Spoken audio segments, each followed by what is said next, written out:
நியாயம் தீர்க்கக்கூடிய தேவன் நம்மோடு இருக்க நமக்கு என்ன பயம்? நம்முடைய தேவனாகிய கர்த்தருக்கு ஸ்தோத்திரம். அப்போஸ்தலர் நடபடிகள் 17ஆம் அதிகாரம். அவர்கள் அம்பிபோலி பட்டணத்தையும் அப்போலியோனியா பட்டணத்தையும் கடந்து தெசலோனிக்கே பட்டணத்துக்கு வந்தார்கள். அங்கே யூதருக்கு ஒரு ஜெப ஆலயம் இருந்தது. பவுல் தன் வழக்கத்தின்படியே அவர்களிடத்தில் போய் 3 ஓய்வு நாட்களில் தேவ வாக்கியங்களின் நியாயங்களை எடுத்து அவர்களுடனே சம்பாஷித்து, கிறிஸ்து பாடுபடவும் மரித்தோரிலிருந்து எழுந்திருக்கவும் வேண்டியதென்றும் நான் உங்களுக்கு அறிவிக்கிற இந்த இயேசுவே கிறிஸ்து என்றும் காண்பித்து திருஷ்டாங்கப்படுத்தினார். அவர்களில் சிலரும் பக்தியுள்ள கிரேக்கரில் திரளான ஜனங்களும் கனம் பொருந்திய ஸ்திரீகளில் அநேகரும் விசுவாசித்து பவுலையும் சீலாவையும் சேர்ந்து கொண்டார்கள். விசுவாசியாத யூதர்கள் வைராகியம் கொண்டு வீணராகிய சில பொல்லாதவர்களை சேர்த்து கொண்டு கூட்டம் கூடி பட்டணத்தில் அமளி உண்டாக்கி யாசோனுடைய வீட்டை வளைந்து கொண்டு அவர்களை பட்டணத்தாருக்கு முன்பாக இழுத்து கொண்டு வர வகை தேடினார்கள். அவர்களை காணாமல் யாசோனையும் சில சகோதரரையும் பட்டணத்து அதிகாரிகளிடத்தில் இழுத்து கொண்டு வந்து, உலகத்தை கலக்குகிறவர்கள் இங்கேயும் வந்திருக்கிறார்கள்.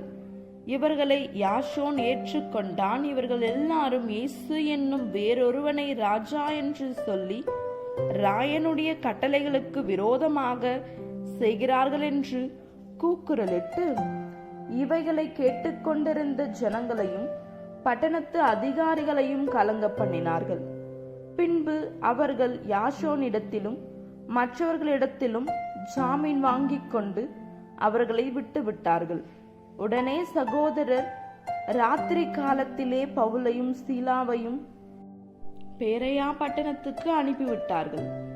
அவர்கள் அங்கே சேர்ந்து யூதருடைய ஜெப ஆலயத்திற்கு போனார்கள். அந்த பட்டணத்தார் மனோவாஞ்சையாய் வசனத்தை ஏற்றுக்கொண்டு, காரியங்கள் இப்படி இருக்கிறதா என்று தினம்தோறும் தேவ வாக்கியங்களை ஆராய்ந்து பார்த்ததினால் தெசலோனிக்கேயில் உள்ளவர்களை பார்க்கிலும் நற்குணசாலிகளாயிருந்தார்கள். அதனால் அவர்களில் அநேகம் பேரும் கனம் பொருந்திய கிரேக்கரில் அநேக ஸ்திரீகளும் புருஷர்களும் விசுவாசித்தார்கள். பேரோயாவிலும் தேவவசனம் பவுலினால் அறிவிக்கப்படுகிறதென்று தெசலோனிக்கியரான யூதர்கள் அறிந்தபோது அங்கேயும் வந்து ஜனங்களை கிளப்பி விட்டார்கள். உடனே சகோதரர் பவுலை சமுத்திர வழியாய் போக அனுப்பிவிட்டார்கள். சீலாவும் தீமோத்தேயும் அங்கே தங்கியிருந்தார்கள். பவுலை வழிநடத்தினவர்கள் அவனை அத்தேனே பட்டணம் வரைக்கும் அழைத்து கொண்டு போய் அங்கே சீலாவும் தீமோத்தேயும் அதிக சீக்கிரமாக தன்னிடத்திற்கு வரும்படி அவர்களுக்கு சொல்ல கட்டளை பெற்றுக்கொண்டு புறப்பட்டு போனார்கள். அத்தேனே பட்டணத்தில் பவுலும் அவர்களுக்காக காத்து கொண்டிருக்கையில் அந்த பட்டணம் விக்கிரகங்களால் நிறைந்திருக்கிறதை கண்டு தன் ஆவியில் மிகுந்த வைராகியம் அடைந்து ஜெப ஆலயத்தில் யூதரோடும் பக்தி உள்ளவர்களோடும் சந்தை வெளியில் எதிர்பட்டவர்களோடும் தினம்தோறும் சம்பாஷணை பண்ணினான். அப்பொழுது எப்பிக்கூராரும் ஸ்தோயிக்கமான ஞானிகளில் சிலர் அவனுடனே வாக்குவாதம் பண்ணினார்கள். சிலர், இந்த வாயாடி என்ன பேச போகிறான் என்றார்கள். சிலர், இவன் அந்நிய தேவதைகளை அறிவிக்கிறவனாக காண்கிறது என்றார்கள். அவன் இயேசுவையும் உயிர்த்தெழுதலையும் அவர்களுக்கு பிரசங்கித்தபடியினாலே அப்படி சொன்னார்கள். அவர்கள் அவனை மார்ஸ் மேடைக்கு அழைத்து கொண்டு போய், நீ சொல்லுகிற புதிதான உபதேசம் இன்னதென்று நாங்கள் அறியலாமா? நூதனமான காரியங்களை எங்கள் காதுகள் கேட்க பண்ணுகிறாய். அவைகளின் கருத்து என்னதென்று அறிய மனதாயிருக்கிறோம் என்றார்கள். அந்த அத்தேனா பட்டணத்தார் எல்லாரும் அங்கே தங்குகிற அந்நியரும் நவமான காரியங்களை செய்கிறதிலும் கேட்கிறதிலுமே ஒழிய வேறொன்றிலும் பொழுது போக்குகிறதில்லை. அப்பொழுது பவுல் மார்ஸ் மேடையின் நடுவிலே நின்று, அத்தேனரே, எந்த விஷயத்திலும் நீங்கள் மிகுந்த தேவ பக்தி உள்ளவர்கள் என்று காண்கிறேன். எப்படியென்றால் நான் சுற்றி திரிந்து உங்கள் ஆராதனைக்குரியவைகளை கவனித்து பார்த்த பொழுது அறியப்படாத தேவனுக்கு என்று எழுதியிருக்கிற ஒரு பலிபீடத்தை கண்டேன். நீங்கள் அறியாமல் ஆராதிக்கிற அவரையே நான் உங்களுக்கு அறிவிக்கிறேன். உலகத்தையும் அதிலுள்ள யாவற்றையும் உண்டாக்கின தேவனானவர் வானத்திற்கும் பூமிக்கும் ஆண்டவராயிருக்கிறபடியால் கைகளினால் கட்டப்பட்ட கோவில்களில் அவர் வாசம் பண்ணுகிறதில்லை. எல்லாருக்கும் ஜீவனையும் சுவாசத்தையும் சகலத்தையும் கொடுக்கிற அவர் தமக்கு யாதொன்று தேவையானது போல மனுஷர் கைகளால் பணிவிடை கொள்ளுகிறதும் இல்லை. மனுஷ ஜாதியான சகல ஜனங்களையும் அவர் ஒரே இரத்தத்தினாலே தோன்ற பண்ணி பூமியின் மீதெங்கும் குடியிருக்க செய்து முன் தீர்மானிக்கப்பட்ட காலங்களையும் அவர் குடியிருப்பின் எல்லைகளையும் குறித்திருக்கிறார். கர்த்தராகிய தம்மை அவர்கள் தடவியாகிலும் கண்டுபிடிக்கத்தக்கதாக தம்மை தேடும்படிக்கு அப்படி செய்தார்.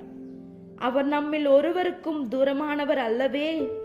ஏனெனில் அவருக்குள் நாம் பிழைக்கிறோம், அசைகிறோம், இருக்கிறோம். அப்படியே உங்கள் புலவர்களிலும் சிலர் நாம் அவருடைய சந்ததியார் என்று சொல்லியிருக்கிறார்கள்.